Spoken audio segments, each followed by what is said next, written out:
Bonjour tout le monde. Dans cette vidéo, je vais continuer la correction de l'exercice numéro un sur les structures en langage C. On a la dernière fois, qu'est-ce qu'on a fait? On a écrit ou bien on a défini la fonction saisir point qui retourne une information de type point. On est arrivé à l'appel.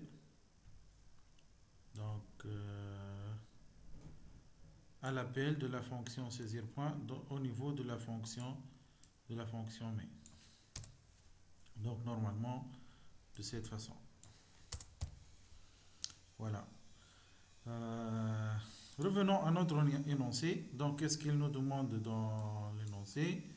Il nous demande de définir afficher. C'est un module qui permet d'afficher un point. Donc qu'est-ce qu'on va faire? Normalement, un module affiché. On ne sait pas jusqu'à maintenant s'il s'agit d'une fonction ou bien d'une procédure. Donc, je vais laisser les points comme ça. Donc, afficher. J'ouvre la collade et je ferme la collade. Donc, qu'est-ce qu'on va afficher? On va afficher un point. Donc, normalement, ici, est-ce qu'on va déclarer le point ici? Non. Il faut la prendre à partir du paramètre. Donc le paramètre ici, le paramètre de notre module va être un point d'entrée au module. Donc ici normalement on va recevoir un point pour lequel on va afficher l'abscisse et l'ordonnée. Donc si on obtient notre point à partir de notre paramètre, donc il faut à l'intérieur de notre module utiliser la fonction printf pour afficher les deux coordonnées. Donc les coordonnées de cet point sont abs pourcentage f et ordonnées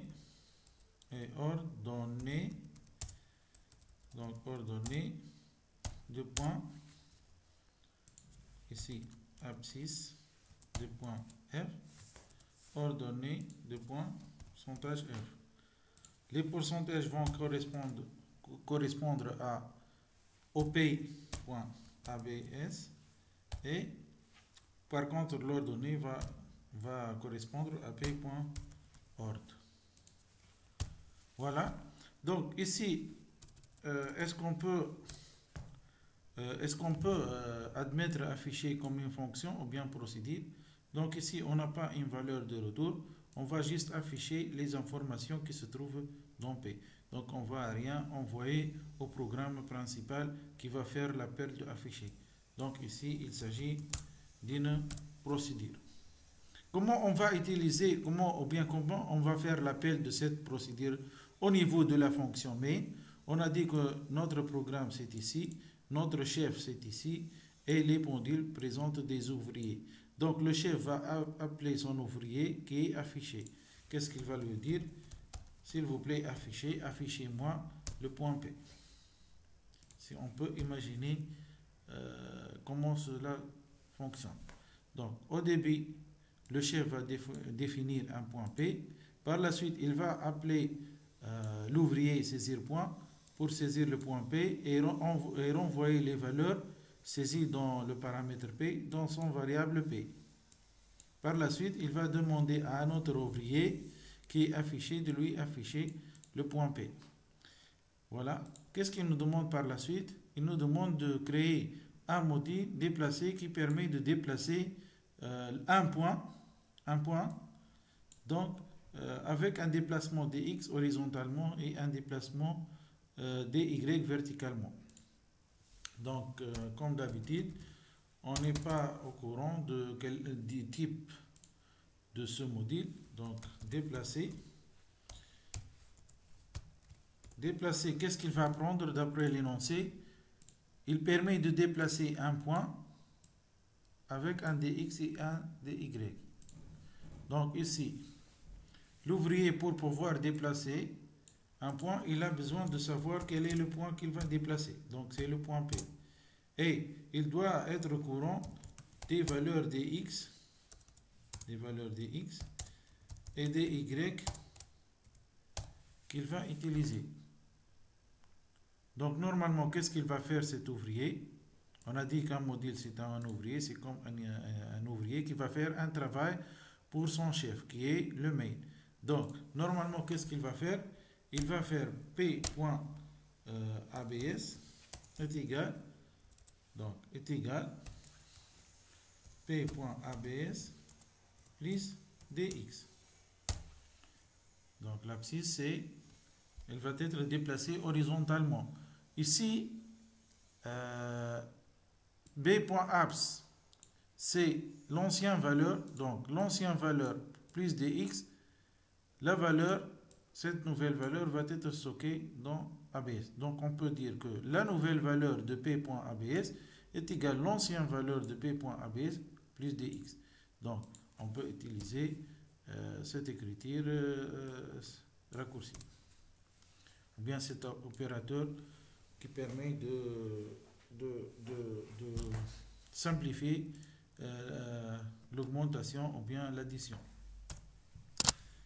De même pour l'ordonnée, donc plus égal dy, c'est-à-dire p.ord est égal p.ord plus dy. Voilà. Ici, on va essayer maintenant de savoir quel est le type de ce module.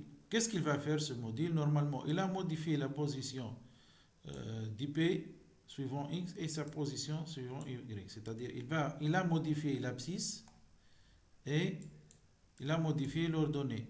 Donc le P, normalement, elle a été modifiée. Donc puisque le P a été modifié, il faut renvoyer ces deux valeurs de P au programme principal. Parce qu'ici, le P est envoyé à déplacer par valeur. C'est-à-dire il s'agit d'un passage par valeur. C'est-à-dire le paramètre a été passé par valeur. Donc il ne va pas être modifié. Donc, qu'est-ce qu'on doit faire ici? Return P. Puisqu'on a fait return P, c'est-à-dire ici, la fonction, il s'agit d'une fonction qui doit avoir un type. C'est quoi le type de cette fonction? C'est le type de la valeur retournée. Donc, puisque P est de type point, donc déplacer doit être de type point. Pour se rappeler un peu pour le passage des paramètres, donc on dessine notre mémoire de cette façon.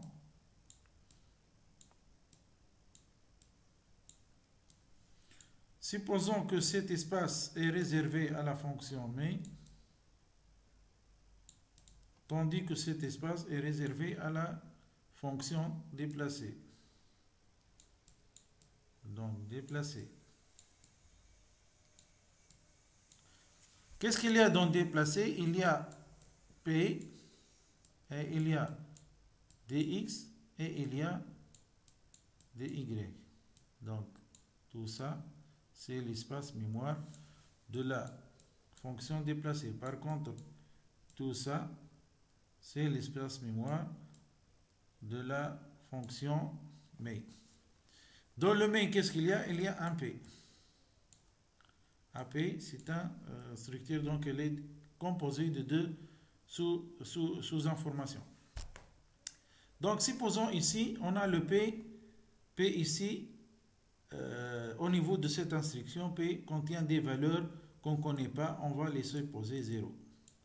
Normalement, après avoir fait l'appel de la fonction saisir point et renvoyer les nouvelles valeurs vers P, donc P va avoir des nouvelles valeurs de type réel. On va les supposer 2,5 et 3,5. Qu'est-ce qu'on va faire par la suite? On va afficher. Ici, on va afficher, donc on va afficher P. Et ensuite, normalement, on va déplacer notre P avec une valeur de 2,2 et une valeur sur l'ordonnée une valeur de 2,5. Et puisque déplacer est une fonction, donc on a besoin de récupérer la valeur retournée par la fonction déplacer dans une variable de type point. Donc déplacer va renvoyer la valeur de P à la fonction qu'il a appelée normalement main. Donc déplacer va faire un return vers main, mais elle doit récupérer cette valeur dans une variable de type point. Normalement, c'est le P. Donc regardons maintenant dans la mémoire qu'est-ce qu'il va se passer. Donc supposons à ce niveau, après avoir fait la saisie du point P, on va faire l'appel à la fonction déplacer. Donc déplacer, elle a trois cases, P, dx et dy. Donc ici, normalement, il s'agit d'un passage par valeur, c'est-à-dire on va envoyer les valeurs de P. P, c'est la variable de la fonction main. Attention, ici, on a le P de la fonction main et le P paramètre, le paramètre de la fonction déplacée. Donc, puisqu'on a passé le P suivant à travers un passage par valeur, donc normalement, on va envoyer les valeurs du P du programme principal vers le P de la fonction déplacée. Donc, normalement, on a envoyé comme ça les valeurs. Par la suite, on entre normalement ici, plutôt les valeurs de dx c'est 2,2 et la valeur de dy c'est 1,5. Et P, dx et dy se trouvent dans l'espace mémoire de la fonction déplacée. Donc, qu'est-ce qu'elle va faire déplacer? Elle va ajouter à l'abscisse dx, donc 2,5 plus 2,2, normalement 4,7. Donc ici 4,7.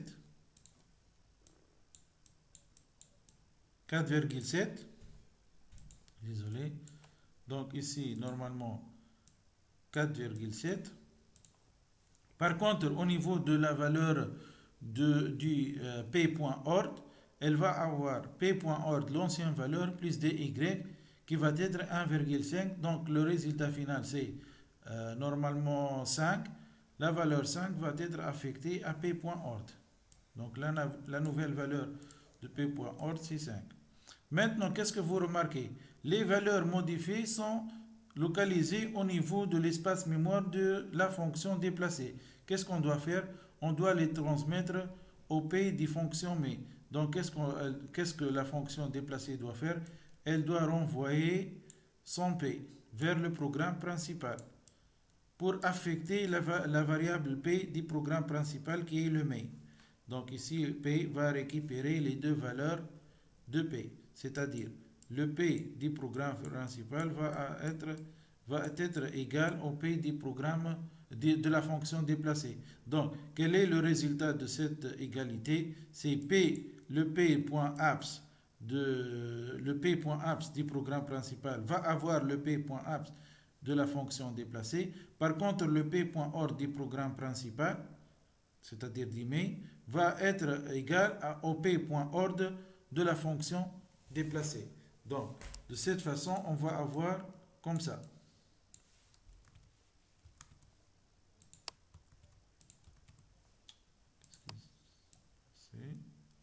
De cette façon, donc, on va avoir comme ça 4.7.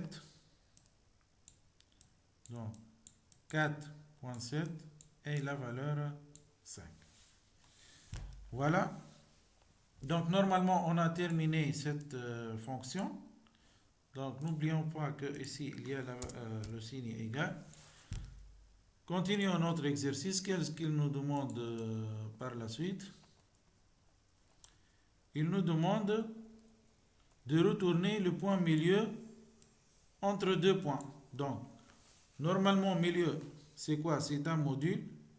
On ne sait pas encore s'il s'agit d'une fonction ou bien d'une procédure, mais son rôle, c'est quoi ce module? Il va retourner. Déjà, il vous a dit retourner. Donc, c'est un return. Qu'est-ce qu'il va retourner? Il va retourner le point qui se trouve au milieu de deux points.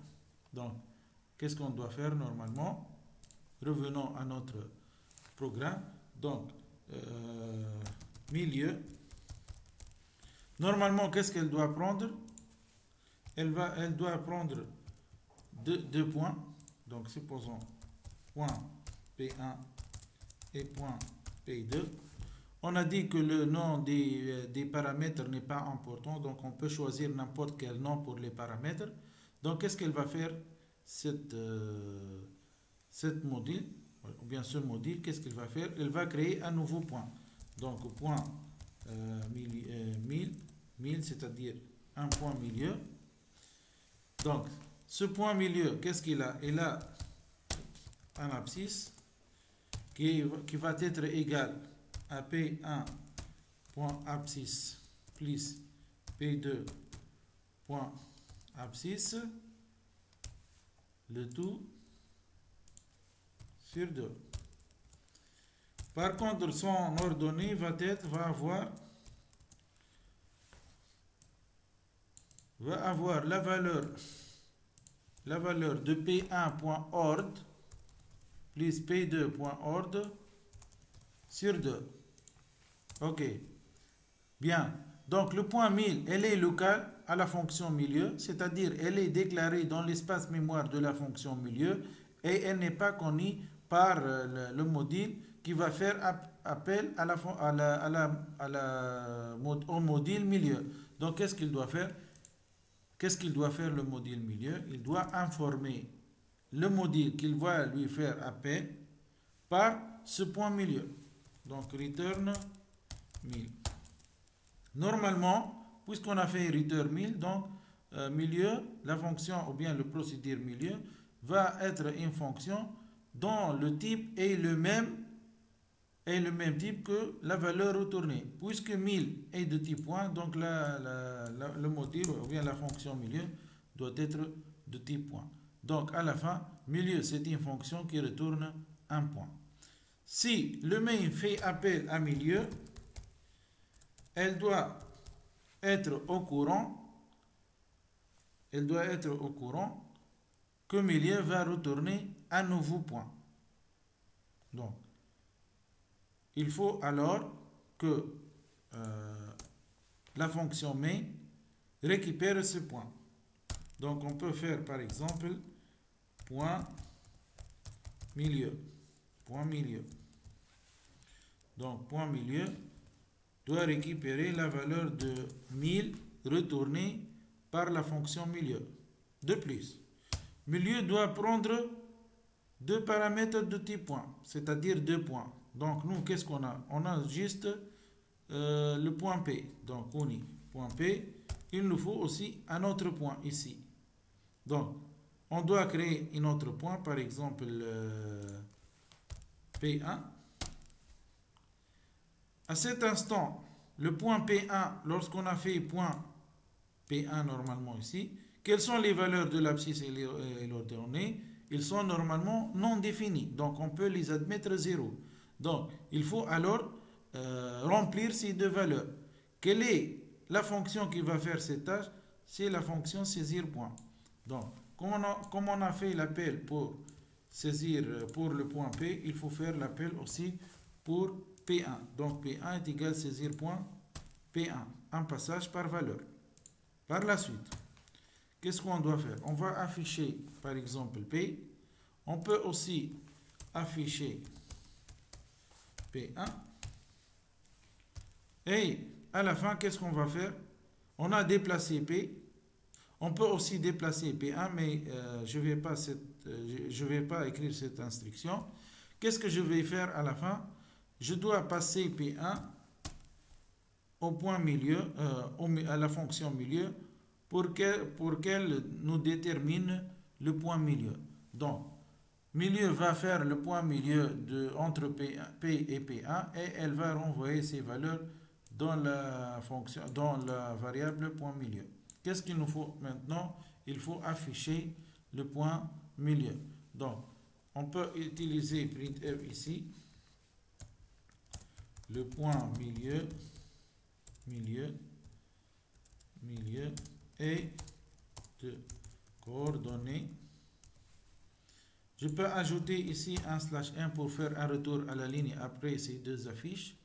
Ou bien je peux mettre ici dans afficher /n pour avoir un retour à la ligne. Donc je vais effacer ce anti/n. Donc le point milieu est de coordonnées et je fais maintenant l'appel à la fonction, à la procédure affichée pour qu'elle nous fait l'affichage de l'abscisse et l'ordonnée de qui? Normalement, du point milieu récupéré à partir de la fonction milieu. Donc, point milieu. On peut maintenant passer à l'exécution pour voir qu'est-ce que ça donne. Donc, exécuter. Normalement, qu'est-ce qu'il y a? Il y a une erreur ici. Afficher. Donc, afficher.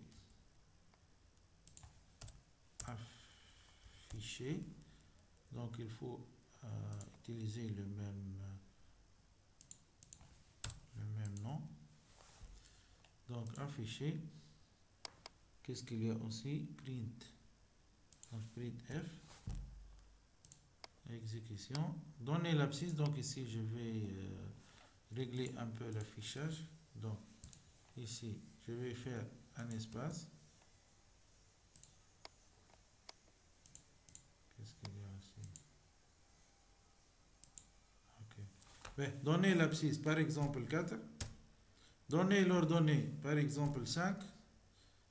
Donner l'abscisse, c'est le deuxième point, 2. Donner l'ordonnée 6. Les coordonnées de 7 points sont abscisse 4 et ordonnée 5. Les coordonnées du deuxième point, c'est 2 et 6. Le point milieu est de coordonnées 4 et 6, 25. Donc, je vais régler un peu l'affichage. Ici, normalement, espace 2 points. Ici, espace 2 points. Les coordonnées de ce point, je dois régler, c'est pas de ce point. Donc, c'est un nom masculin de ce point 100. Normalement, je peux utiliser la flèche et ordonner. Ok. Le point milieu est de coordonnées. Le point milieu, je peux mettre ici affichage du point milieu.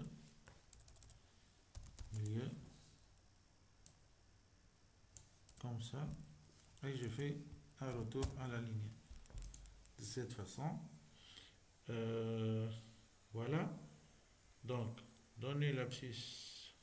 Ordonnée. Donc, ici, je peux, par exemple, ici, je peux utiliser ou bien ajouter un affichage. Saisie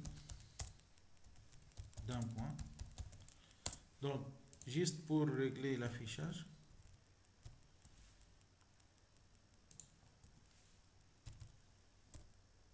Comme ça. Donc, saisie d'un point. Voilà. Je peux lancer maintenant l'exécution une deuxième fois. Donc, qu'est-ce qu'il manque? Voilà, un point virgule ici. Exécution. Donc, saisie d'un point. Donner l'abscisse. Par exemple, 5. Donner l'ordonnée 6. Saisie d'un point. Donner l'abscisse 4. Donner l'ordonnée 3. Qu'est-ce qu'il nous dit par la suite? Affichage du point milieu. Les coordonnées de ce point sont abscisse 5,6 et ordonnée 5,5. Bien, donc je peux régler une autre fois, /n, et je peux par exemple au niveau de la fonction affiche, je peux faire affichage d'un point. Affichage d'un point, /n. Voilà. Donc, si on résume, qu'est-ce qu'on a fait? On a créé un type structure qui est le type point. Par la suite, on a créé une fonction saisir point.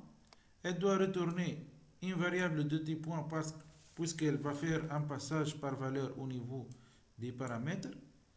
Ensuite, on a créé la fonction, ou bien la procédure plutôt, affiche qui permet d'afficher les coordonnées d'un point.